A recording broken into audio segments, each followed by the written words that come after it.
There's Dusty out in the background. Yeah.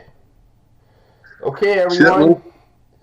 little? Those of you on YouTube, welcome to COVID-19, otherwise known as Let's Eat LI. Definitely going to have to change that back to Let's Eat LI. I'm getting tired of this COVID stuff, folks, so I don't know about you. Today we got a great show coming up. Just waiting to get onto Facebook, make sure we're okay, and we'll be all set. So bear with us. We got a gentleman by the name of Mr. Rich Karasi. He's here. In fact, here we go. Okay, we're on. All right. All right, folks. Well, welcome to Facebook. Welcome to YouTube. Welcome to Boxcast. Okay, this is COVID-19. Iron Chef, Survival in the Kitchen, otherwise known as Let's Eat LI. Okay, so we're doing good here. Let's see. What do we got here? We got anybody coming on? All right. Bear with me, folks. Bear with me. Just going onto Facebook. Make sure we're okay there. All right. Let's see. Here we go.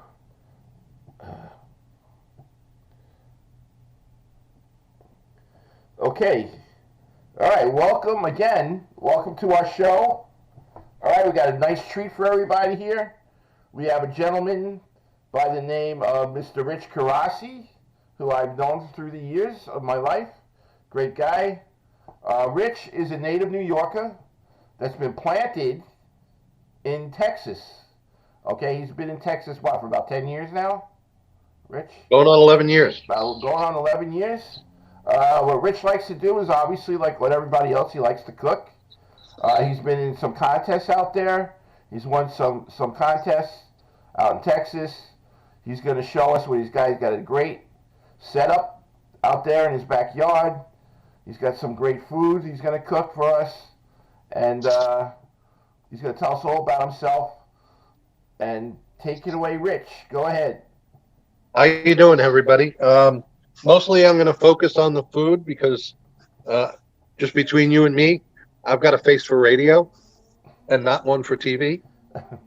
So we're talking about steaks here today. One of the competitions I'm involved in is just strictly steaks. And you have about 2.5, 3 hours to prepare a steak worthy to turn in for competition. And what we're going to go over is how to prepare that steak, how to get it ready, so that you can make a steak at home just as good as anything you're going to get in any restaurant. There you go. So today we got some bone-in ribeye steaks, and I also have one steak just to show you. This is a Texas Wagyu beef, which is equivalent to the Kobe beef. If you look at the marbling that's in this steak, it's quite amazing. But it's a very thin steak, so we're going to cook that later, but we're going to cook it really quick instead of what we're going to do here with these steaks. These are, like I said, about 1.5 pounds bone-in ribeye steaks. They're about 1 inch thick. And the first thing you want to do when you get a steak home from the supermarket or the butcher is take it out of the packaging, put it on a sheet tray if you're going to have it the next day, and season it very well with a lot of salt. It looks like more salt than you'll ever put on your steak at home, but that you're going to lose a lot of that salt to the grill. And you want to do that at least, if you can, 24 hours in advance, and if you can't, at least 2 hours in advance. Let it sit out so it gets the air and it pulls off some of that moisture. This steak was seasoned about 2 hours ago, and you can already see the difference in the color. It starts to pull out this beautiful, deep, rich color. And in a second, we're going to go bring this over to the grill, and we're going to do what's called a reverse sear. So for many years, everybody put it on a hot pan or on a hot grill, 2-3 minutes aside, and then finish it off in the oven to get to the desired internal temperature. Now we do it just the opposite for competition. We put this in a 250-degree enclosure, whether it be a grill or a pan, or in today's thing, I've got a cover on top of my grill, and we're going to let it cook with a thermometer. This is a meter wireless probe, and we're going to stick this right in the middle of the steak, just like this, and that's going to give us the internal temperature and the ambient temperature that's over there in the grill. And we're going to wait till this gets to about 114 degrees. And then that's when we're going to pull it off. So it can take 15, 20 minutes for this to cook. So let me get this on, and I'll be right back.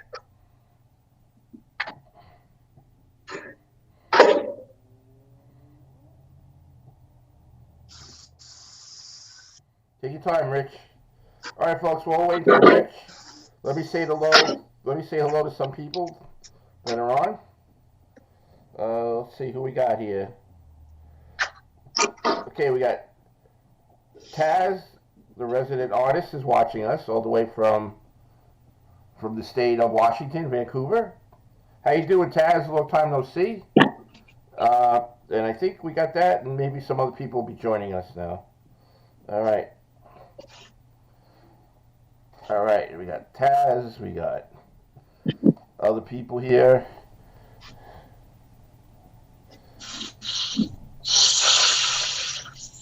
Okay.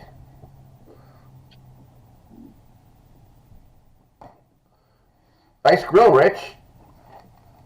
Is that a flat top or Brussels sprouts? Okay. With a little bit of olive oil. Okay. We're going to hit it with a little salt and pepper. Let those start cooking. The steak's over here cooking.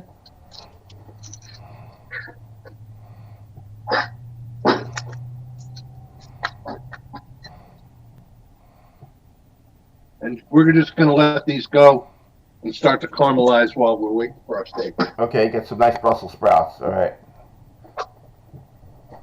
We got some Portobello mushrooms. We're going to throw those on here. Let them do the same thing. Okay.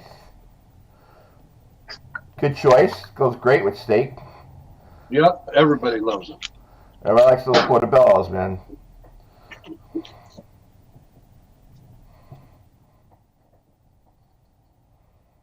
These, this is a Members Mark event griddle. Okay. It's burners. Comes out of Sam's Club. Excellent unit, especially if you entertain a lot. Rich, is there any way you could kind of pan in on that while we watch it? Can you like pan in? Yeah, a little bit? I can Once it move gets in sizzling, so you can see. just a little bit, so everybody gets the full effect here. There you go. Look at that, folks. Look at those portobellos, and then you got the Brussels sprouts. Everything looks pretty good. Nice grills. You see, those are the grills he's talking about. He puts over his barbecue. These are called grill grates. Grill grates. That's okay. another company. Yeah, they make the high ones that are so you can put the sear marks on a steak. Okay. And then they make these flat tops. And the flat tops work fabulously. I'm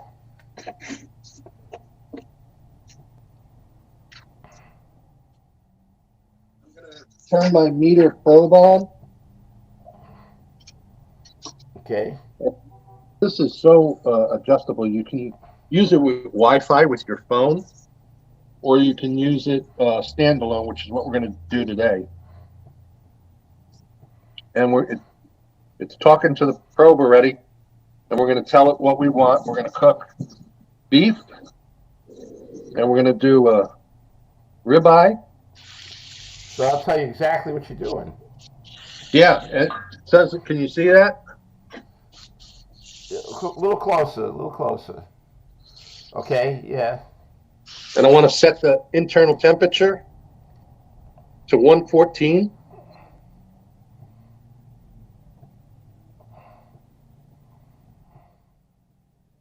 Actually, I'm going to go a little lower. I'm going to go about 110.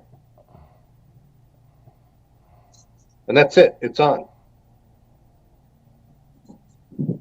Yeah, it looks great.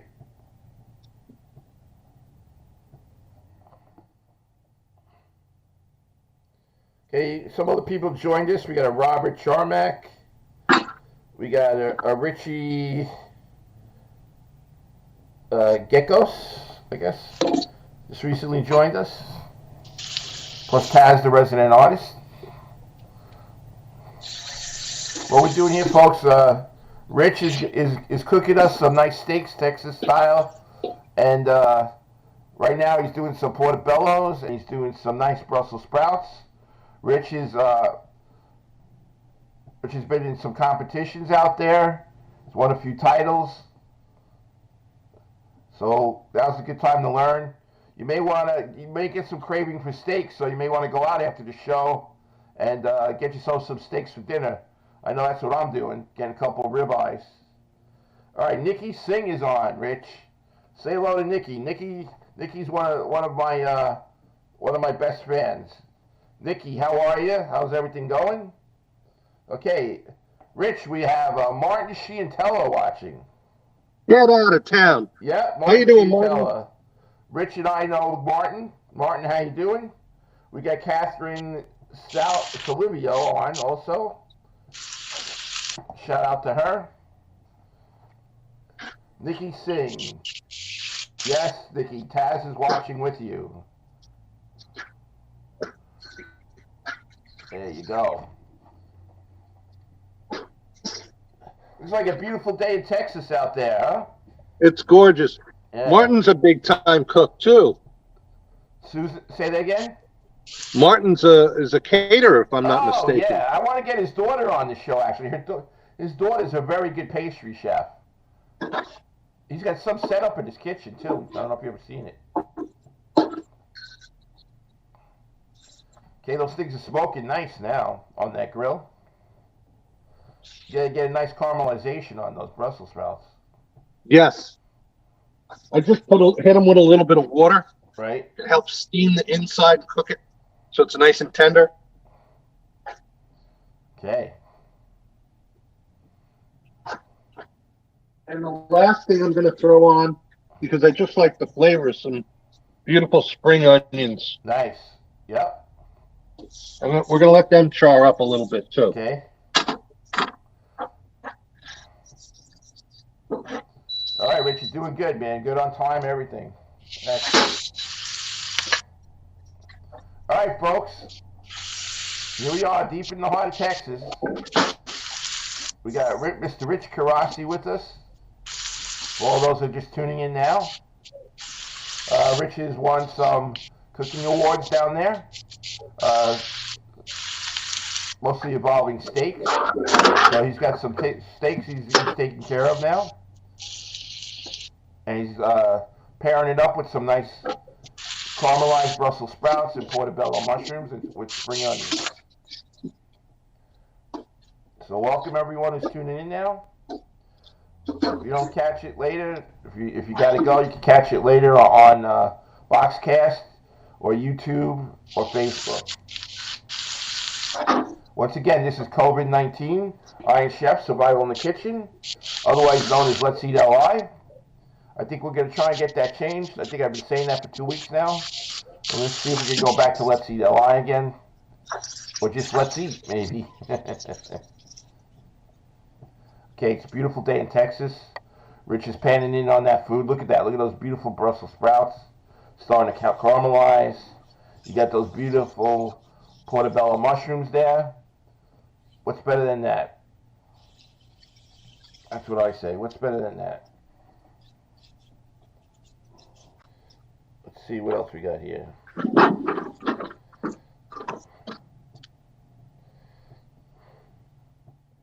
Okay, folks, just check to see any other people coming in.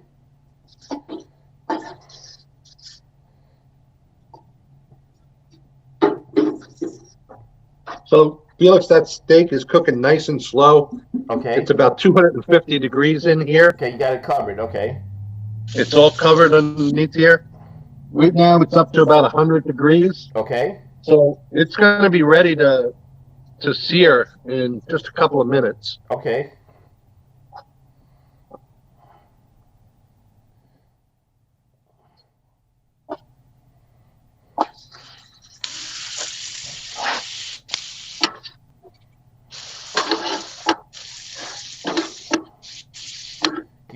Rich. I'm just checking and sharing some shows.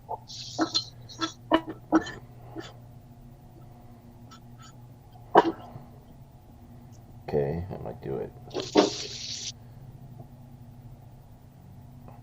Okay, we got Antonio DeAndrea. We got Brian Lydon there, Rich, watching.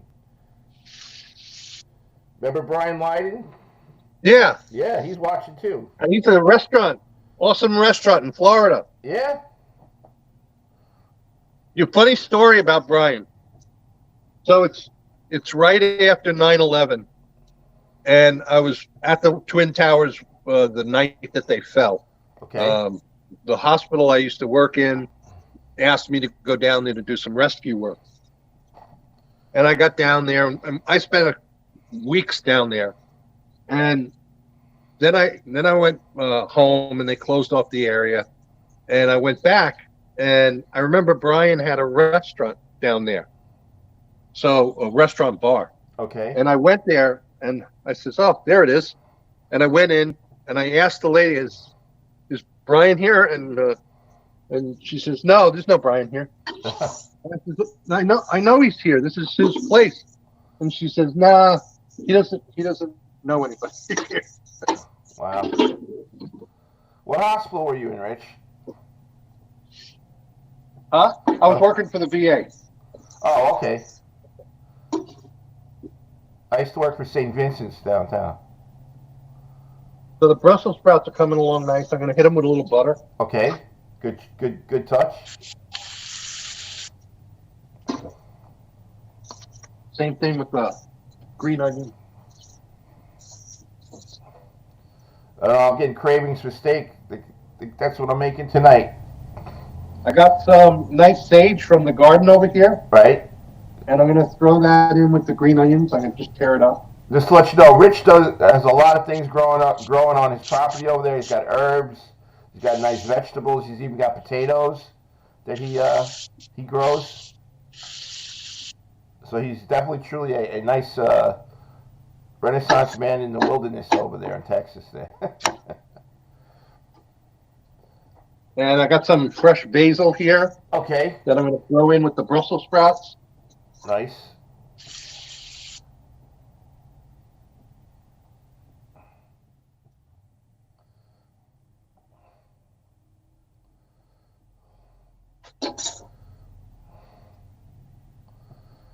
Okay. Hello, Mr. Coleman Green. He's watching.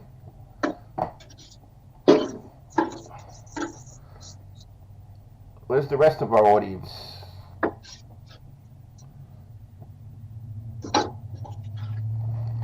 Matter of fact, they got a beautiful char, and I'm going to take them off.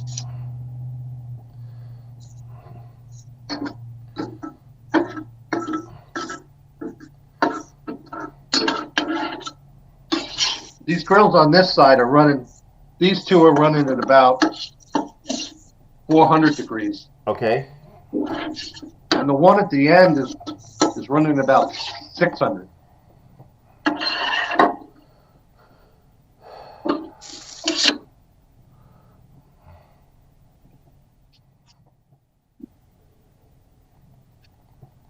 So it doesn't take long to cook stuff. Okay. That's good. I think we have Joan Crupiasher watching. I'm not sure. But if you are, thank you, Joan.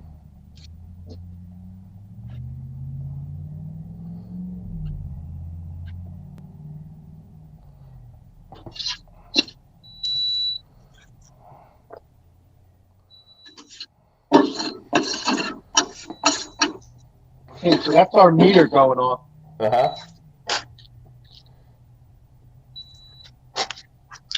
And it's telling us to remove our steak. Really? I'm going to flip it over. We're not really looking for it to be fully cooked here. We're just looking for it to be right where we need it before we sear it. Right, because you want to sear it in.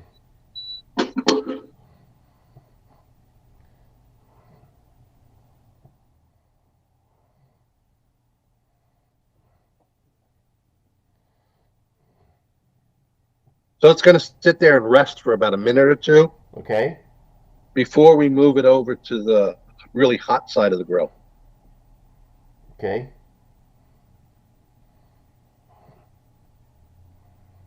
And this is what's really great about this meter. Can you see this? It's telling you Move a little that the bit steak to is the right. We can see it more, I think. A little more. Okay, yeah, I see it now. Yep. It tells you that it's resting. Really? It tells you when to take it off. It tells you when to rest it. Almost there, it's telling me. Okay. It's so like a comedian.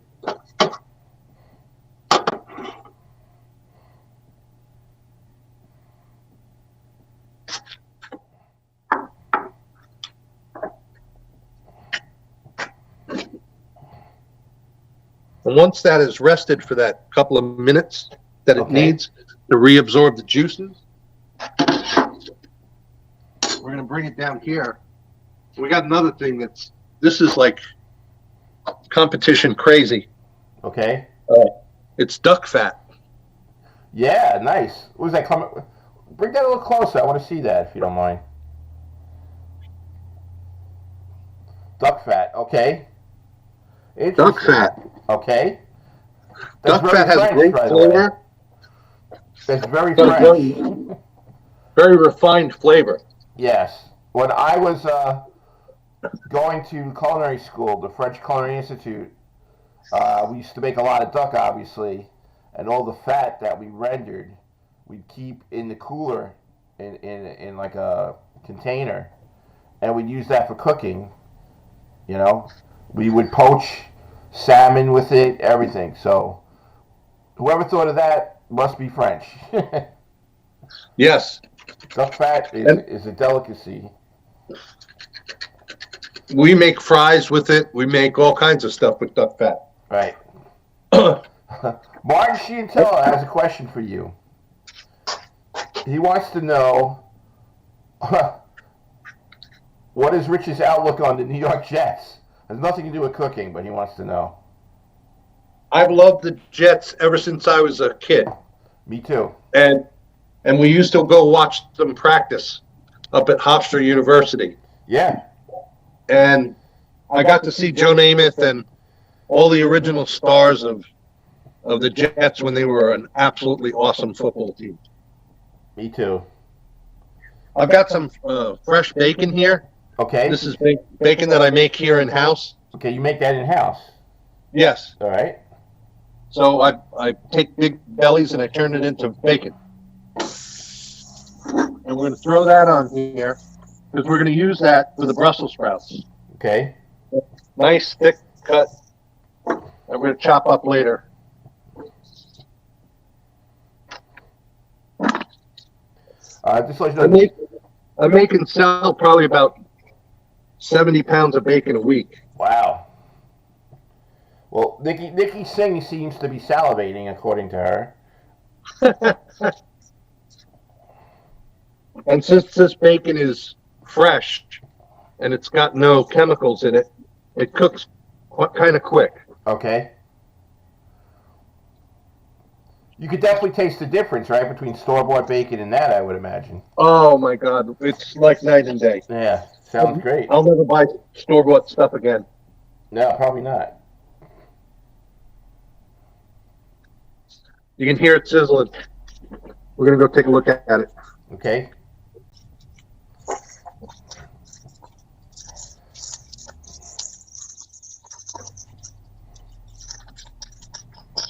And the fat that comes off of this, the bacon fat, Okay. we store that too and we use it for cooking. Why not? Yeah. See, a lot of people don't realize this. In the old days, that's how they used to save all their fat for cooking and everything like that. Oh, yeah. You know? We make a couple of different kinds of the bacon. Okay. This is the peppered bacon. We do a maple bacon. Okay. And a jalapeno bacon. Martin Chiantella says tailgate Sunday. I guess he's talking about the Jets today. They don't have any more tailgating there, Martin. No more fans. So look at this bacon already. Oh, nice. Yeah, look at that. I tell you, it must be smelling pretty good in your backyard there. It is. If I'm not careful, the neighbors are going to start poking over through the fence. Yeah, right. I'm sure you're quite a popular guy. Yeah, we do. We host a lot of things, a lot of parties. I Uh-huh. do a lot of charity cooking. Oh, good. So Wounded Warrior Program is one of the people that I sponsor. Oh, nice. Very good. Uh, St. Jude's Children's Hospital, Okay. and we'll have these barbecue events at different venues, and I'll cook, and whatever we raise past our expenses goes right to those charities. Oh, nice. That's how I actually started this. That's how you started it? Yeah. And then someone dared me to go for one of the cooking competitions. And there you go. And the rest is history. Right. All right, our temperature's sitting at 119 right now for our steak. So that's good enough for me to get it to medium rare where I like it. Right. Me too. I like a nice medium rare. So I'm going to take the cover off.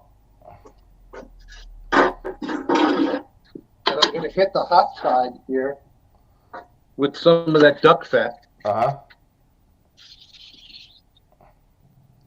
Duck fat in the can. I can't believe it.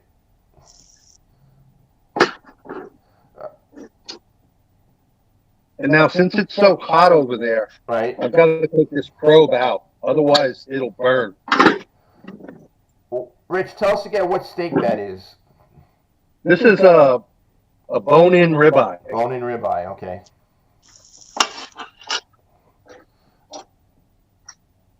And now we're going to put it on the 600-degree section. Okay. And we're going to do 4 minutes, 3 to 4 minutes aside. Okay.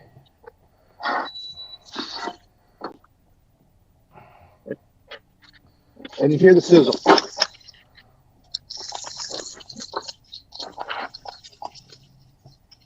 Wow, there you go. Look at that, folks. Nice ribeye. Mm-mm. That's smoking hot over there. Yeah, I can see. Oh, get too close to that, I'll burn your eyebrows off. All right, folks, for those of you just joining us now, we have Mr. Rich Karasi, native New Yorker, now in the Lone Star State of Texas.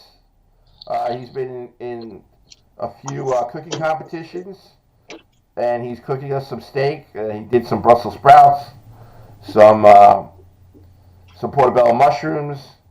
You can tune in later to see the rest of the show from the beginning. But that's who we got right now. We got Mr. Rich Karasi. And he's starting to cook us some steaks. He's got a ribeye that he's cooking for us. He makes his own bacon, which he's got sizzling on the grill. Okay? Man of many talents. He has a garden there where he does his own herbs. He does vegetables such as potato and stuff. So he's got a nice little setup there in his backyard. Mr. Rich Karasi. Okay, for all those of you who haven't joined in. Whatever you missed, you can tune in later on Govsradio, Facebook. You can look under Let's Eat LI. You can look under Govsradio. You can look on YouTube, and you can look on Boxcast for us. Boxcast, if you have that in your smart TV, you can watch us. I believe we're also on Roku. We're also on Apple TV.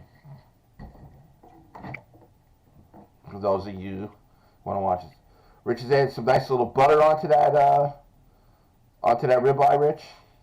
Yes. Nice. And I'm going to throw a little rosemary on the flat top. Okay.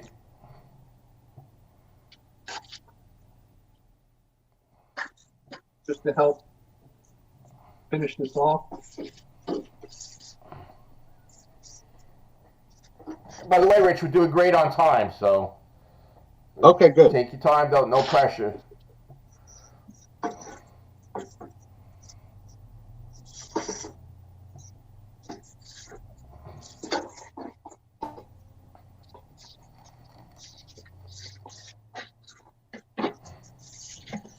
Once again, we got Now it's got Taz watching. got that. We got Nikki. Go ahead, Rich. It's got that rosemary under there and that butter, Nice. and it's just sizzling. Then I got one more tool here. Okay. I'll move the steak off of there. Bring it over here. And can you see this? Where? Right here, this blowtorch. Yeah, push it up a little bit if you can. Yeah, there you go. Yeah, we see that. That's called a Searsol. Okay. And what we do with that for competition, take it off the heat, and we use the blowtorch. Wow. And it gets to about 1600 degrees in here. So this basically becomes like a Peter Luger's steak. Okay. Because they do theirs at 1800 degrees, Wow. both top and bottom. And we're looking for that nice little char around the edges. Yeah, sure. Wow. I'm not really aware of a lot of these technical tools here, you know. Look at that.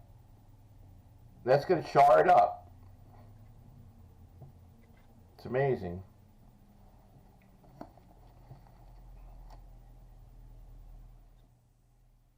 This Searsol just takes that and renders all that fat around the edges. Right. Interesting.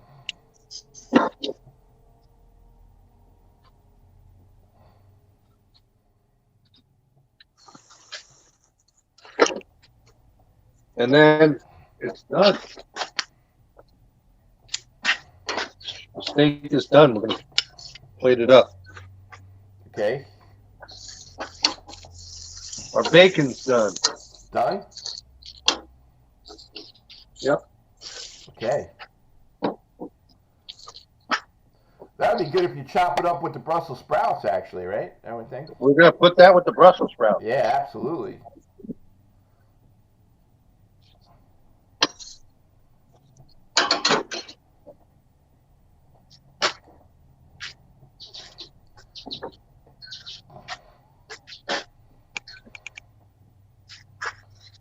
We'll move back over the table. Yeah.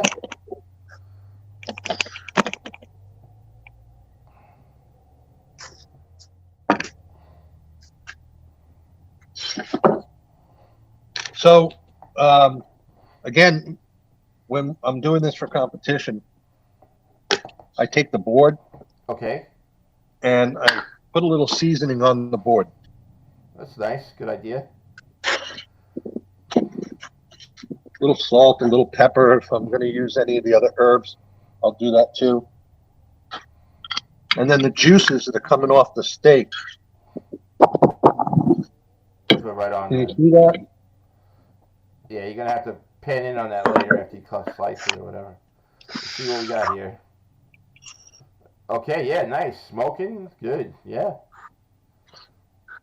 Got a nice caramelization on it. Absolutely. I'm hungry.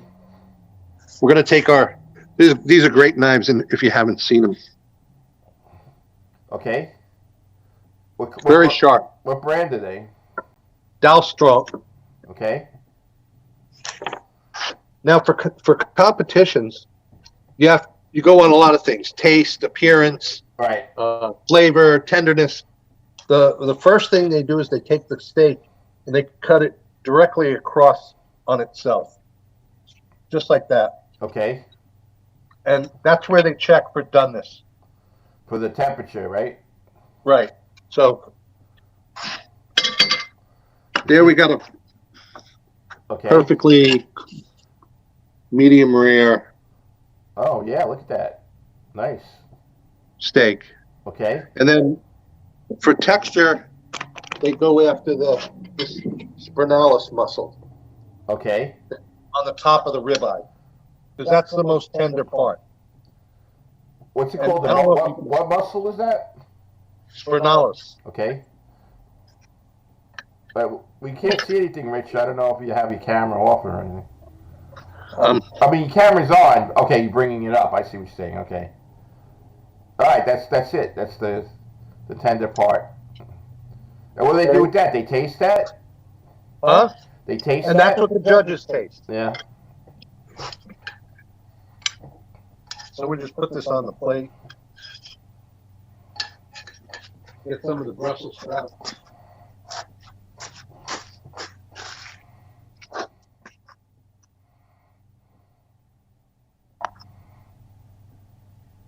Some of that bacon.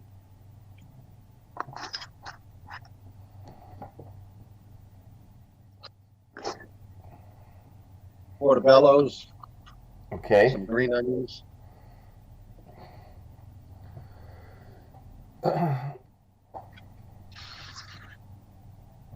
All right, folks, if you're tuning in or whatever, Rich is starting to plate everything, I guess. Yeah, we're going to check out his food, see what it looks like.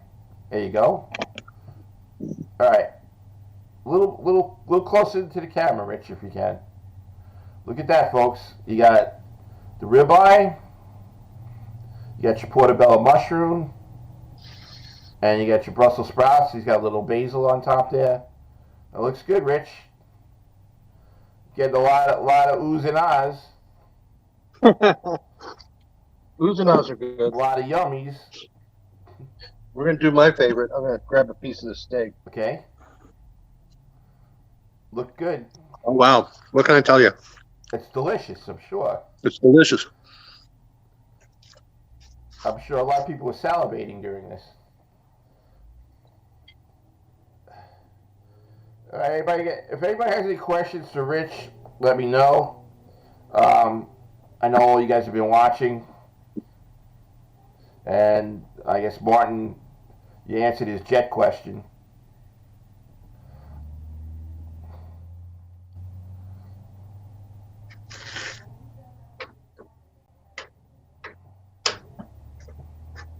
Okay. You said you were gonna cook up that Japanese steak, the American one? Yeah. Okay. So this is Give us the description one more time. This is American Wagyu beef, or Texas Wagyu beef. Okay. It's equivalent to Kobe beef. Okay. Which is one of the highly prized beefs you can get anywhere. Okay. Now this, unlike that other steak that took 20 or so minutes, this is only going to take about 3 minutes to cook. Yeah, it's a little flat. It's a half-inch thick. Oh, okay. But it's because of the fat that's in here. You don't want to overcook it. Okay. So I'm just going to throw it on the flat top real quick, maybe 2 minutes aside, and then it's done. Okay. All right, we got Mr. Joe Staz watching. He's another chef that's been on the show. Hello, Joe. Caught us right in the middle of Texas here, in the Lone Star State, with Mr. Rich Karasi. He's cooking up some steaks for us. He did a nice ribeye, did some nice Brussels sprouts. Now he's doing a nice Wagyu steak, which is equivalent to the Japanese Kobe beef that they have there in Texas.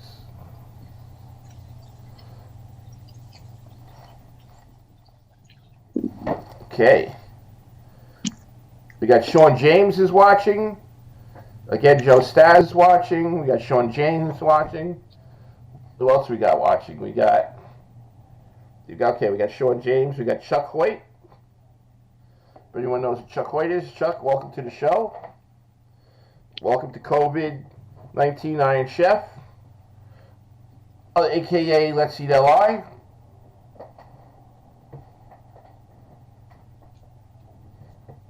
For those of you just tuned in, we got Mr. Rich Karasi, okay, from the Lone Star State of Texas, New York native.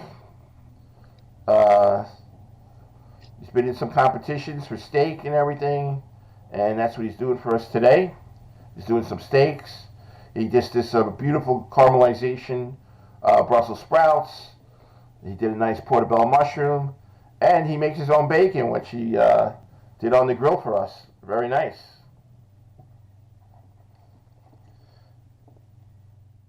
All right.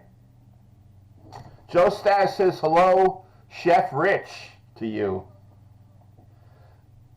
Are you there? Yep. Yeah. I was over flipping the steak. So Joe Staz says hello, Rich. He's down in Florida.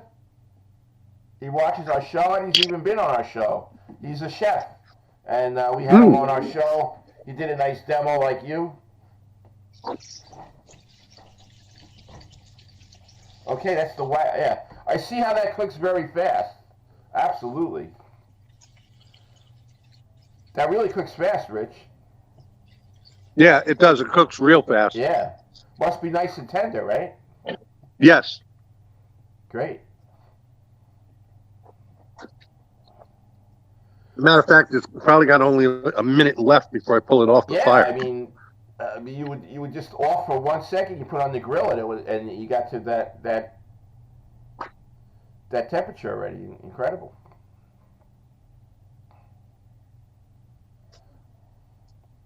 It's such a tender steak because of all that marbling that you don't want to overcook it. No, absolutely not. Is that like a new popular type of steak in Texas, or? It's on the board already. Wow. Now, is that like a very popular steak down there? It's only become popular in like the last year or so. Okay. Because it was always too expensive. Okay. These steaks go upwards of $50, $60 a pound. Oh, wow. Yeah. And the local market called HEB has upped their game and committed more ranchers to raise this kind of beef for their market, and they've been able to sell it at like $20 a pound. Wow. All right. Well, Joe, so we're gonna let that rest. So unlike the reverse sear steak, that you don't have to rest so much, this one you have to rest. Okay. Because you want it to start to reabsorb all those juices. Right. You want the flavor to kick in better. Right. You made it all hot and bothered, and now you want to cool it down a little bit. Nice. Now, is there a need to put butter on that also, like you did with the other steak? No. You don't have to, right? This has so much fat in it that it acts like its own butter. Okay. A Wagyu, it's called, right? Yes. Texas Wagyu. Texas Wagyu, okay. It's a cross between a Brahma bull. Really? And a Angus cow. Angus. Okay. That sounds interesting. For those who don't know our menu for today, like Joe Stas, we have ribeye, we have Brussels sprouts, portobello mushrooms, some nice homemade bacon, literally, and then we have a Wagyu steak. And in a minute, we're going to cut into that Wagyu. Yep. Nice. Now, and oddly enough, so these are ribeyes. That's a prime cut. Right.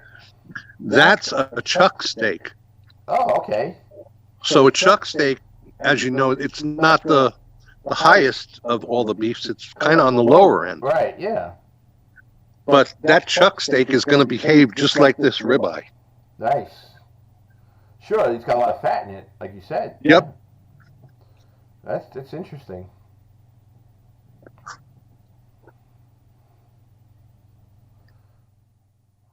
Right now, it's just hanging out, resting, reabsorbing all those juices. It shouldn't take too long because it's kind of a thin steak, but we still want it to come out the right way. As a matter of fact, I wish you could smell this. It's amazing. I wish I could smell it too. There's nothing like a steak on the grill, the smell and everything that you get from it, the aroma.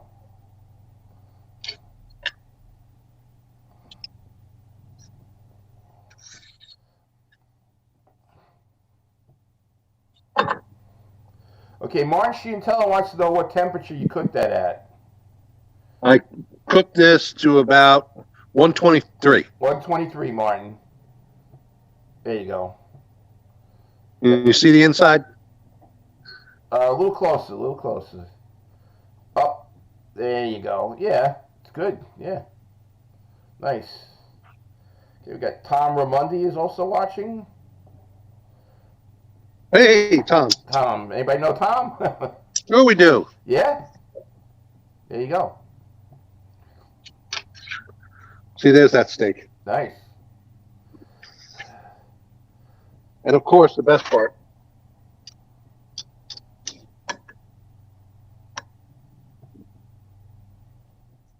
It cuts like butter, I gotta tell you. It looks like it, yeah. Oh, man, that's got to be good.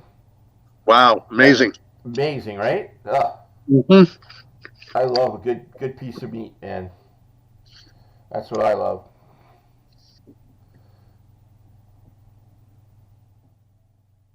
That, nice baked potatoes, some Brussels sprouts, some mushroom. Delicious. Extremely juicy. Really? A lot of juice, huh?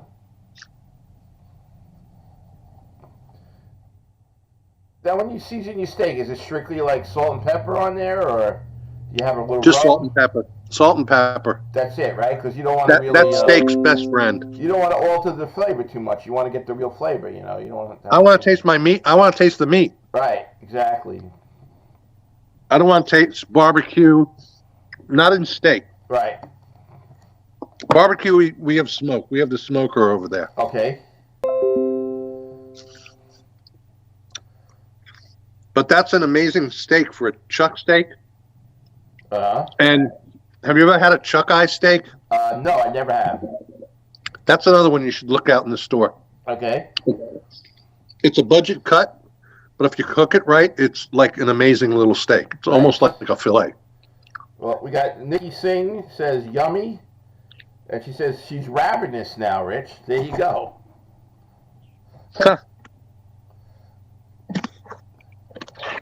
Everybody's like a wild dog watching you cook that meat. Look at that. Oh, my God. That's the Wagyu, everyone. The Wagyu straight from Texas. The Wagyu steak. It's part Brahma bull and part Angus, right? Yes. There you go. Black Angus. Black Angus and Rama bull. That's a combination. It's the equivalent to the Kobe beef that the Japanese do. And the Kobe, it's a really great story. They pamper those cows. They don't let them walk around too much. Right. They rub them down with sake instead of alcohol. Right. Give them massages every day. Let them get nice and fat. Steak is one of the most popular things in Japan. Yes. They go nuts. But in small quantities. Yeah. So they have either really, really thin steaks, or they'll take and do strips of steak. Right. They wouldn't eat a whole steak like this, like we do here. Okay, we got another question, and it's from Martin again. He wants to know if you use a flat iron sometimes in the house to cook your steak, and how do you know how hot to make it? That's what he says here. In the house, I use a cast iron skillet. Yep. Okay.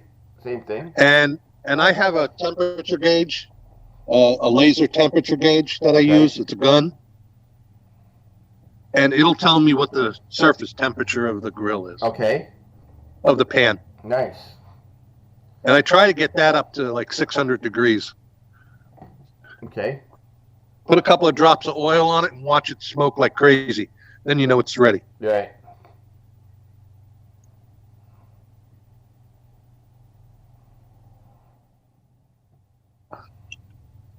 Seeing this, now that this ribeye is sufficiently rested. Okay. Can you see that? Say that one more time. I gotta see. Can you see the ribeye? Yes, I do. Now that it's sufficiently rested. Yeah, looks good. Sufficiently rested, like it.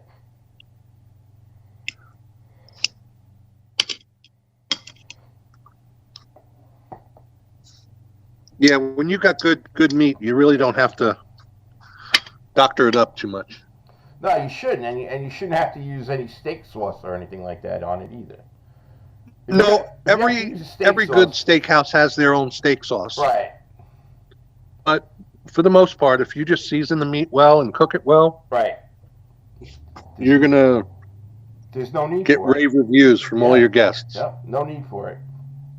That's what I say.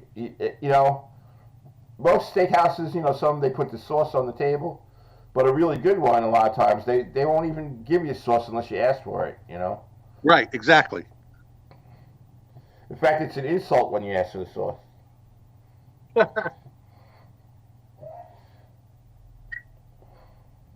This Kobe beef is Good. or I should say Wagyu beef. Yeah. Pretty amazing. Looks great. Could do a lot with that. I can't. It doesn't. It has the same texture. Okay. As the ribeye, and that's a chuck steak. So it also has a little bit of the texture of like a hanger steak. Hanger steaks, yeah, I've had those. Those are very good. Yeah. A lot of flavor, a lot of big beefy flavor. Right. Because it's a heavily worked muscle. Right. Okay, we got. Throw in that extra fat in there. Right. And that makes this a lot more tender, like the ribeye. Mm-hmm. All right, we got a shout out to Benny Rizzuti. We're very honored to have Benny watch us right now.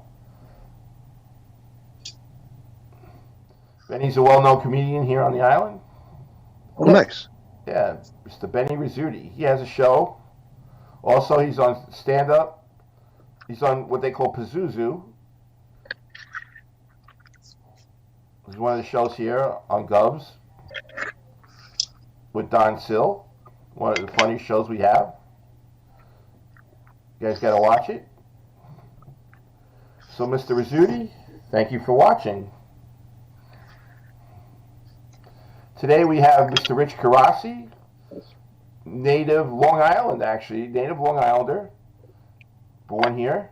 Now is in the Lone Star State of Texas, and he's cooking Texas style. He's cooking his steaks. He's entered some competitions down there, and he's won. He has his own garden. He has his own herbs. He does his own potatoes. Today he cooked us some ribeye. He cooked us a Wagyu steak, which is a combination of Brahma bull and Black Angus. Okay, equivalent to the Kobe beef that the Japanese have. And cooked us that. He did some nice Brussels sprouts, caramelized them. He makes his own bacon, which he put on the Brussels sprouts, and portobello mushroom. Everything is delicious here, Benny. You got to tune back on the show to see it. Lot going on.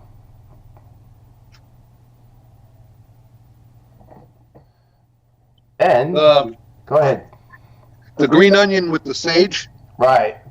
What an amazing little flavor that is. Really? Okay, I forgot. Yeah, Rich also did some spring onions on the grill, and you mixed some sage with it, which definitely, it must have given it a nice flavor with that sage or infusing into that onion. Yeah, look at that. Yep. Looks delicious. Bring your tent. Come on out. Yeah, we're there. Otis B. Driftwood is joining us now, too. Yeah, it's beautiful. It's a beautiful day in Texas out there. Rich lives near Austin, right, Rich? San Antonio. San Antonio, excuse me. Rich lives near San Antonio. We saw a little Dusty in the background there, real quick. Rich has a dog named Dusty, in case you guys are wondering. That is not a Texas Armadillo. It's a Yorkshire Terrier. His name is Dusty. And he has another dog, too. What's his name? Jack. Chit-Chat? No, Jack. Jack, okay. So you might see some little dogs roaming around Rich, probably looking for some scraps. They know when his master's cooking the steak, I'm sure. What else you got they love it. on? For such little dogs, they love it. This is like a whole big ranch for them. Right, yeah, sure. What else you got going on, Rich? Anything else going on over there? No, well, like I told you, just recently we picked up a ranch. Right. It's not a big one, but it's sufficient enough for what we need. Okay. And we're going to start to do venues out there, Okay. catering and cook-offs and cookouts, raise some money for some charities. Sounds good. And then we're going to have a section where people can pitch their tent and stay overnight Nice. or for the weekend. I'm there. And if you have a wedding or something of that nature, and you want to have your party out there and have us cater it, we got a nice big event center we're building. Nice. Yeah. That's good. And it should be a lot of fun. Yeah, sounds good. I'd like to see that. That's called Big City Steak. Big is City. the name of our barbecue team. Okay, Big City Steak. Okay. And it was all a joke. Everybody, some of these guys have been doing this for 20, 30 years. These barbecue competitions and these cooking competitions. And here I come, a kid from New York City. And it was almost like the 70s paste picante sauce all over again. Right. You're from New York City? Yeah, I could imagine. Yeah, I was very proud standing up on the stage and saying New York City. Yep. All right, Rich. So I guess you got your lunch right there, huh? Yeah, lunch. I got still a couple of people left over from last night. We're going to feed them. That's good. They get to have some nice steak. Yeah, let's see that food one more time before we sign off. Huh? I said, let's see that one more time before we exit. Can you see it? Yeah, I see it. Definitely looks good. You're getting a lot of reactions over in here. That looks great. All your major food groups. All your major food groups. There you go. With bacon. With bacon. With bacon. Homemade bacon. Now, let's talk about that for a minute. Obviously, you have to do you have to butcher your own pig for that? I don't have to butcher my own pigs. I can. We have pigs on the property that we can hunt. Okay. But I buy them through Costco, of all places. Okay. They bring me these nice 10-pound bellies. And I'll buy a box of like 50 or 60 pounds worth. And that goes into a curing liquid. Okay. That has brown sugar, salt, black pepper. Sometimes, like I said, with the maple, we'll do maple bacon or jalapeno bacon. We'll put diced jalapenos up in there. Right. And that sits for 14 days. Wow. And you turn it every day. You have to turn the bellies every day. Every day. So that they redistribute all of those, that brine that it's sitting in. Right. And then it comes out of there and it dries for 2 days in the refrigerator. Okay. It's cured at that point. It's safe. It's shelf stable. But then we throw it in the smoker, which is over here. It's called a stick burner. Okay, put it right there in the smoker? Yep, put it in the smoker. I can hold probably about 50 pounds of belly in that smoker. Nice. And it smokes for about 4 hours until it hits an internal temperature of 150, at which time it becomes pasteurized. And then it comes out of the smoker and it dries for another 2 days to let the smoke flavor reduce a little bit. Okay. So it's not as arid. And then it gets sliced up, packaged up, and given out, sold to friends, neighbors, whoever. Nice. Yeah, it is. It's a nice little accomplishment that we've added to the repertoire of things we do. Okay.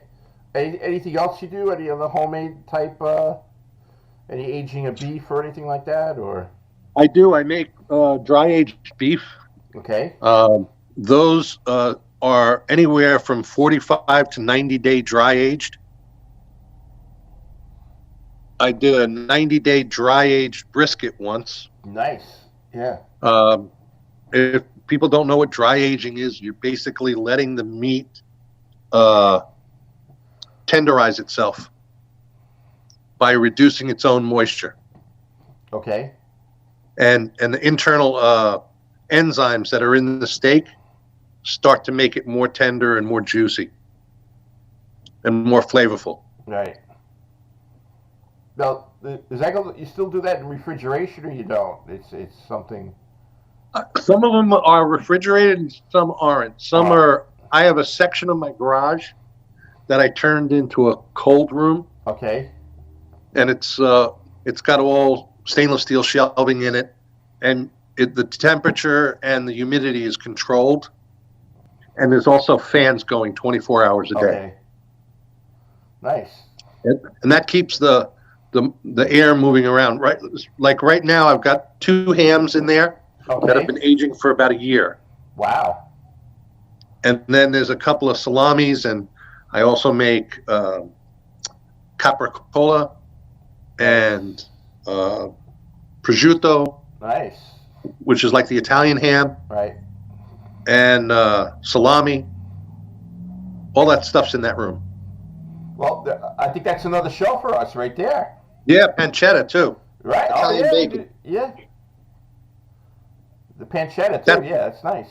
Yeah. That's fun to make. It takes a lot of time to get it just right and rolled up properly. Okay. Yeah. Definitely another show. We'd love to do a show on that stuff when you're ready, you know? Yeah. Definitely. Well, you said you were going to get yourself a sausage maker too, right? I just got a sausage stuffer. Oh, okay. That's a good show. It can hold 10 pounds of sausage meat. Right. And I can do it in bulk instead of by hand. Well, we could do a show. You could do a sausage show. You know, whatever you want to do. We'd Yeah. love to have you back. This was enlightening. We learned a lot of different things, especially about the steak. Anything else you want to add, Rich? No, that's pretty much it. I had a great time. Good. Well, we had a great time watching.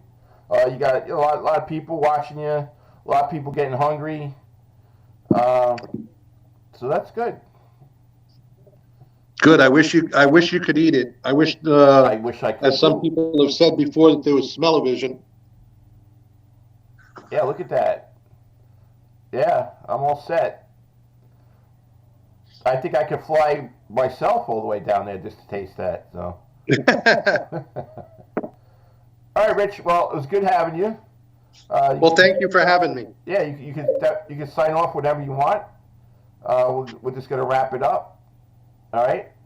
That was a nice hour spending watching you cook and learning some different things. So everybody, that's Rich Karasi for the lone state of Texas, but Long Island grown. All right. Take care, Rich. All right. Good. Thanks a lot, Felix. Good seeing you. You too. We'll talk again. All right. Bye. All righty. Thank you. Thank you very much for being on. Okay.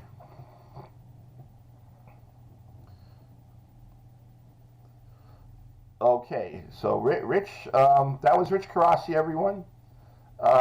Interesting fellow, does a lot of different things. From Long Island, went down to Texas and learned how to cook Texas style. Learned how to do different things. There you go.